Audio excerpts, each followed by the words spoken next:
got to be better known on the radio, etc., especially in England, was that song that Russ Ballard wrote. Since you've been gone, Sure. changed everything. Nobody wanted to do it. I can remember, Cozy Powell going, "Oh, we're not. Oh, fuck. No, we're not going to do that, are we? No, God. So it's kind of left to last minute, and I did the vocal on the thing, and suddenly it was like, oh, it's all right, isn't it? Because they changed the arrangement a little bit. They made it kind of heavier, if you will. And Ritchie did his special, whatever it is, Roger and Don Airy and, Cozy Powell. How can you fail? Hey, this is Jay from Gizmochi, and you're watching CMS TV. Oh, fuck yeah!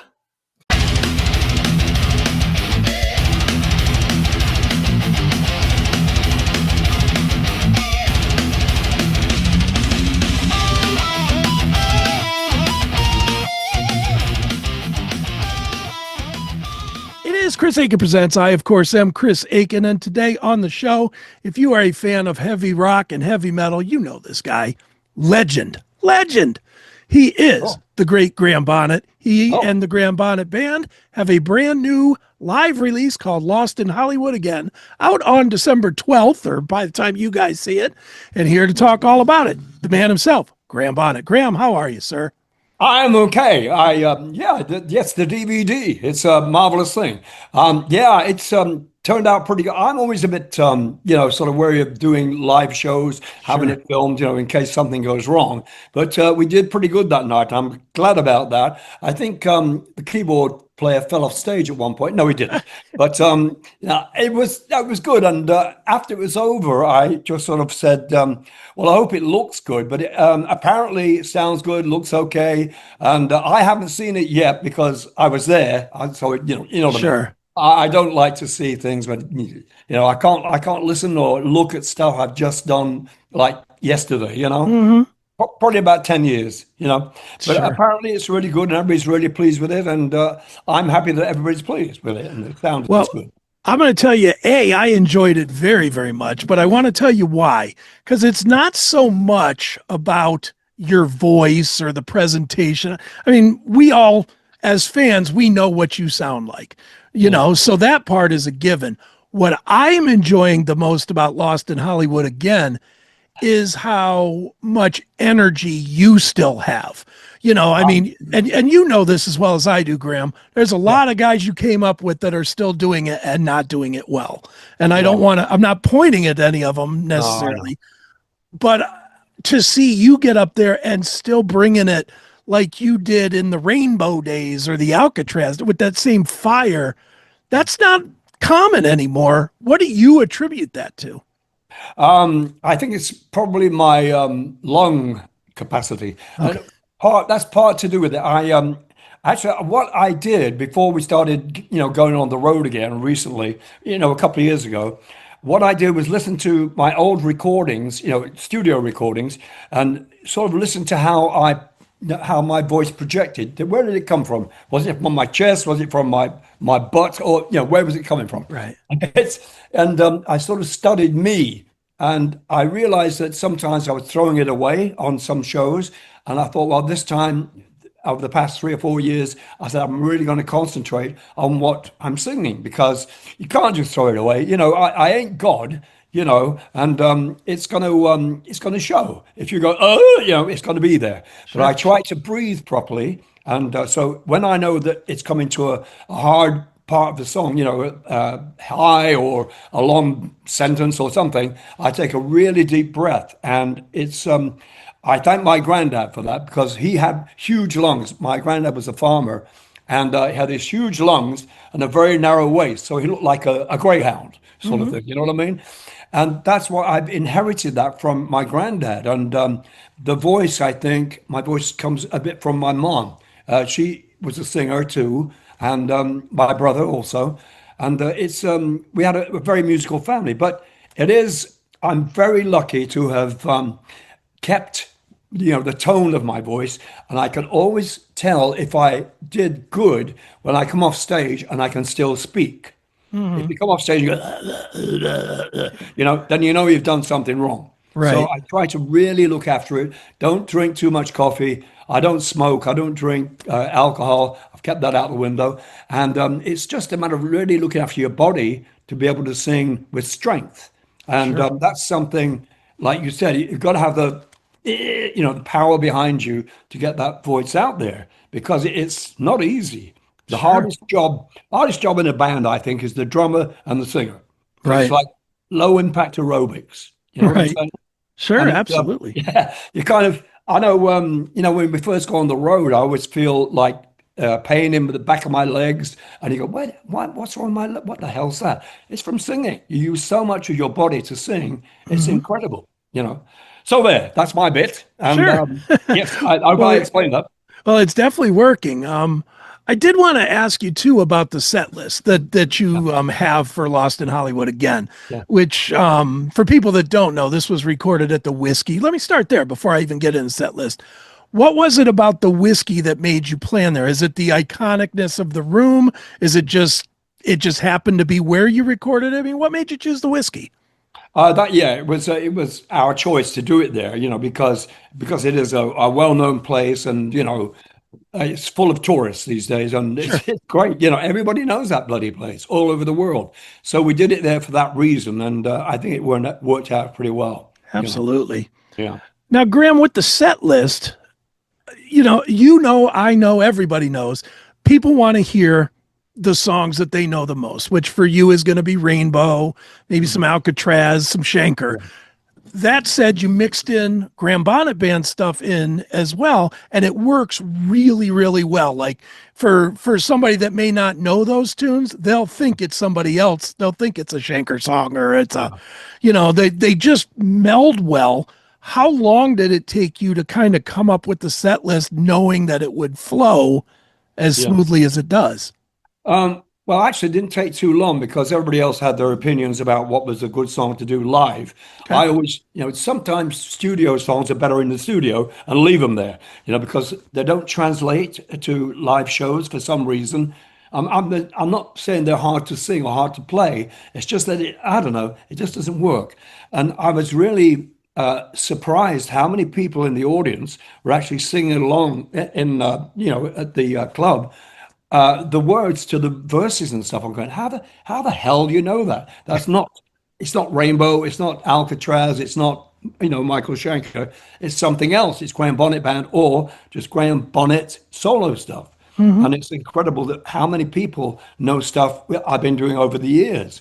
And so the band always chooses all the Rainbow stuff. Obviously, it's we love playing that stuff. There's no Sure. doubt about it.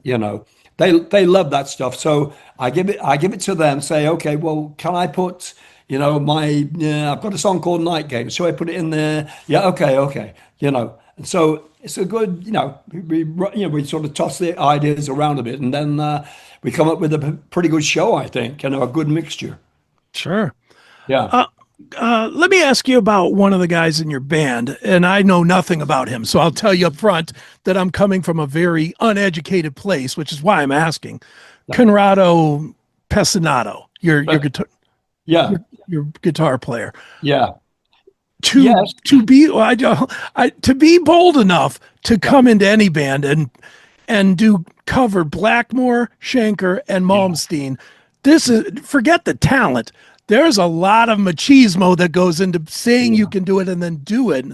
Yeah. Tell me about how you found him and how you knew he was the right guy for your band.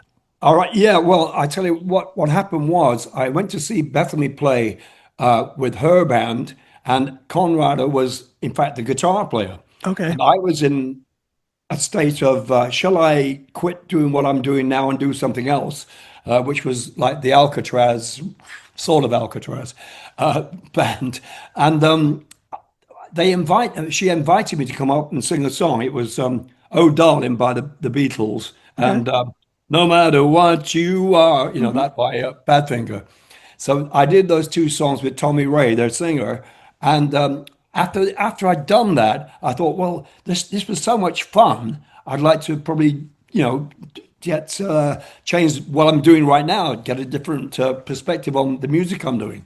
So after it was finished, as I said, Conrad was the guitar player in this band, and Bethany was the bass player. So after it was finished, I said to Bethany, would you like to do something else? Something more, a bit more harder, more rock. And Hmm. she said, well, absolutely. She said, but what? And so I told her about Rainbow. She knew nothing about me at all, nothing. Sure. So she started listening to Rainbow albums and my solo stuff. And anyway, we got together, the two of us, in this very house, and we sat, just I was playing my acoustic guitar and she was singing, and we played together. And we thought, well, what should we do? We put together Conrad, who was a great guitar player, and just the three of us, Conrad, Bethany, and I. And we started to work out on a sort of an acoustic set. Well, when we played it out, when we went out and played on stage, it didn't work. So we thought, well, what's wrong with this? Well, people are expecting something else from me, Graham. They want some Hmm. more, stuff, a bit Sure. more blood, squirting blood out your ears and all that. So we thought, well, okay, Conrad then had to look at all the stuff I've done, which he already knew. He'd been listening to Yngwie and Ritchie Blackmore for years, and he's just one of those guys who can adapt to certain styles. He's a very good musician. He plays like da da da da da, sort of jazzy stuff, which is he's Brazilian. What can I say? Sure. Does all that kind of really cool, da da da ba da ba da da da ba da ba do da ba da ba, Right. and he's just very versatile. And when he plays Ritchie's stuff, Michael, God, Yngwie, what happens in the introduction of the show when when the band is introduced, Bethany says who he's actually emulating, sort of. He's not Okay. copying. Right. He's given his own thing to it, but he's actually got to play stuff that's not easy. Sure. A lot of Yngwie stuff was fucking ridiculous. Oh, I gotta hear you. Well, Richie, to all of them have a certain style. I love Michael's playing. Now he's hard to actually get it right. If Hmm. you're a guitar player, but he has a certain style. And as I said, Conrad's just versatile and he listens really closely. And uh, Bethany thanks him on stage every night for what he does, and he gets a good round of applause Sure. because it isn't easy. It's not No. easy. No, It's not. especially those three guys. I mean, those Oh are shit! Yeah, yeah, I know. three of Yeah, the top 10 absolutely. ever. So, Yeah, you know, but he does it, and yeah, I'm very proud to say that because of going up on stage with Bethany and Conrado when Bethany had her own band going, that we got together because of Bethany. Blah, blah, blah. It was a domino effect. sure. Very Yeah. nice.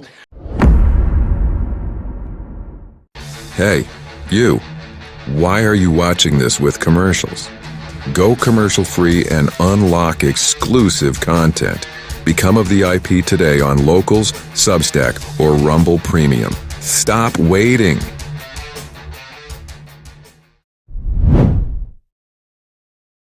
Graham, I want to go backwards, way back, just because I've never really asked you this. Going back to when you first joined Rainbow, and obviously you replaced Ronnie James Dio, who was he personifies metal. His legacy has always been that, but he always had Yeah. that like evil thing to him. I don't know if it's the look or whatever. Yeah. And then you come in and don't take this as a bad thing. It's really not. But you Oh, reminded me like if somebody from the movie Wall Street joined you, because you had that same amount of angst in you, but you didn't look the part. You didn't no. look like Ronnie looked like an evil Yeah, man. he And was in costume. was that a He was purposeful in thing costume. from you? I mean, that's basically what you become a different person when you go on stage. But Sure. I didn't change my the way I looked because when I went to audition for the band, for instance, I was wearing a suit and tie, and I was given a song to learn, which was a song called "Mistreated." So that was my audition piece, and they gave me the job no matter what. Short hair and all, but Richie had a thing about my hair, but that's another story. Well, sort of. But it was difficult for me to say, okay, I'm the perfect guy to follow Ronnie. But I went back, when I'd done the audition, I went back to London and I said to my manager, David Oddy, I said, David, I don't think I'm right for this band. I said, I don't sing like that. I don't look like that. And I just feel out of place. And he said, look, Graham, this is a good opportunity for you. This could make a whole career change. He saw something good coming. I didn't. I was a bit negative about it because I didn't think I was right. So I went back and I did started recording with Roger Glover, and things worked out really well. I was very, very pleased with what Roger and I got together in the studio. He taught me a lot. When we went into the studio, for instance, he would give me a rough idea of a melody, and he'd say, Graham, okay, now take that your way. Do with the melody what you like. Roger wrote all the words, but I made up the melodies for the Down to Earth album. With thanks to Roger, give me, a hint how it should be, Sure.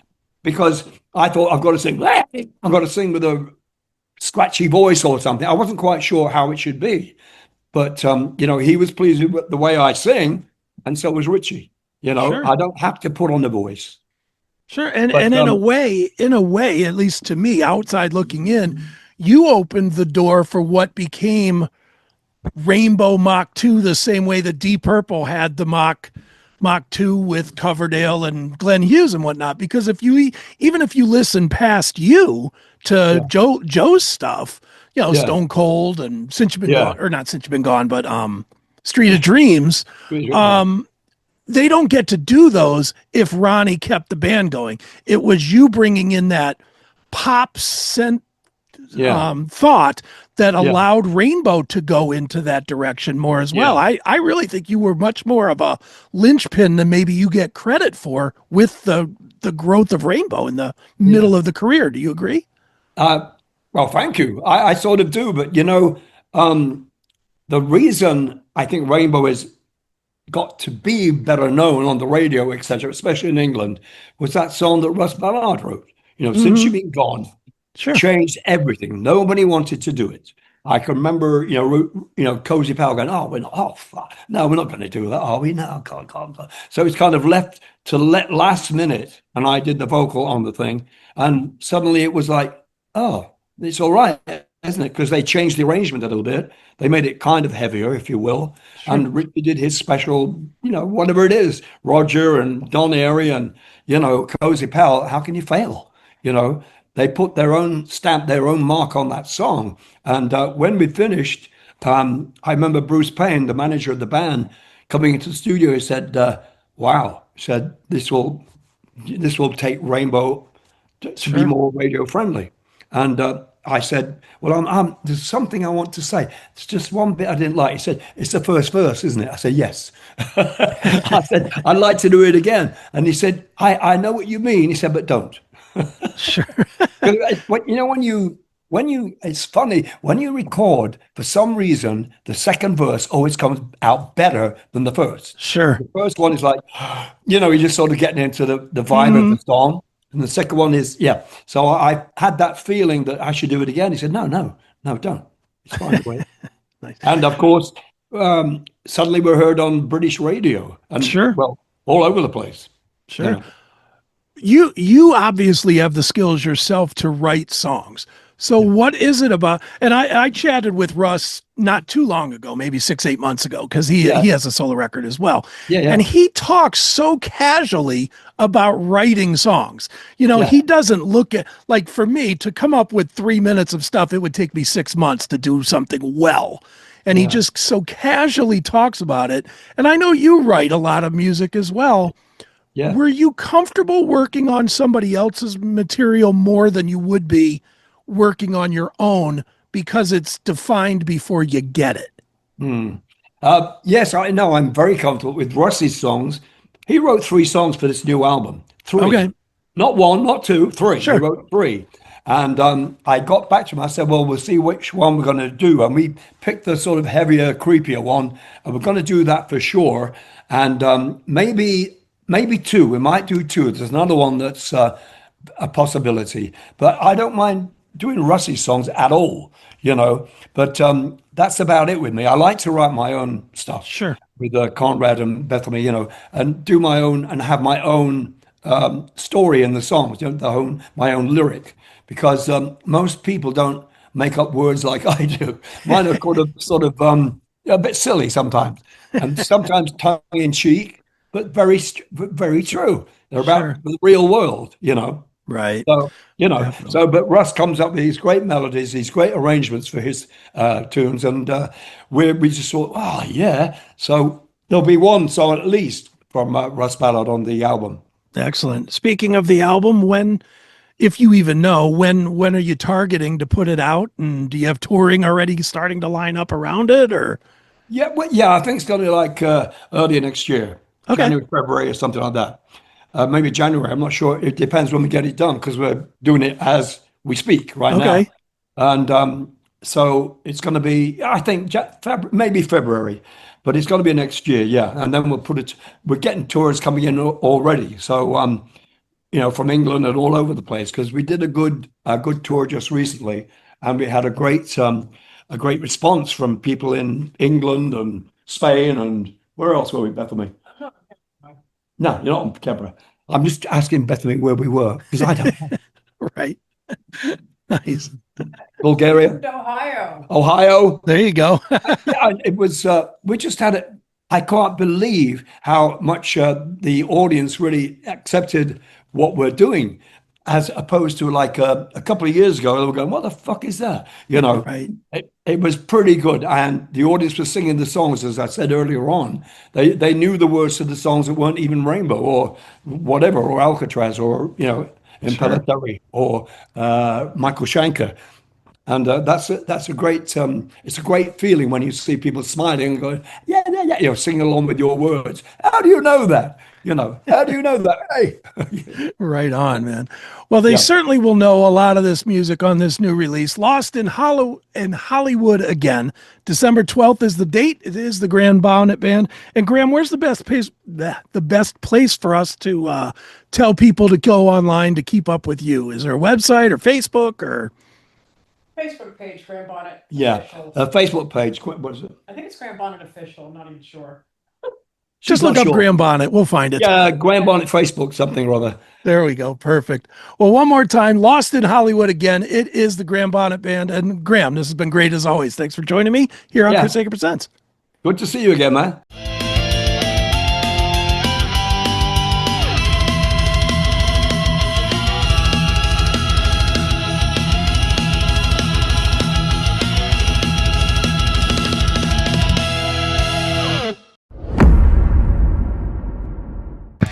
This episode of the CMS Network is brought to you by our sponsor, Blackout Coffee. If you are a coffee lover, you will love when they are selling over at Blackout Coffee. Make sure you get yourself some. The only thing woke about this company is the drinker of the coffee because it gives you quite a jolt. I am a personal fan of the Brutal Awakening Dark Roast, but everybody's a little bit different. Make sure you get what is your favorite today. Go to blackoutcoffee.com. Use the promo code CHRIA20 to save 20% on your first order. It's that simple. So one more time, blackoutcoffee.com. That is the link, or use the full link if you're going to shop around that is scrolling on the bottom, and get yourself some of the best coffee that is out there today. blackoutcoffee.com.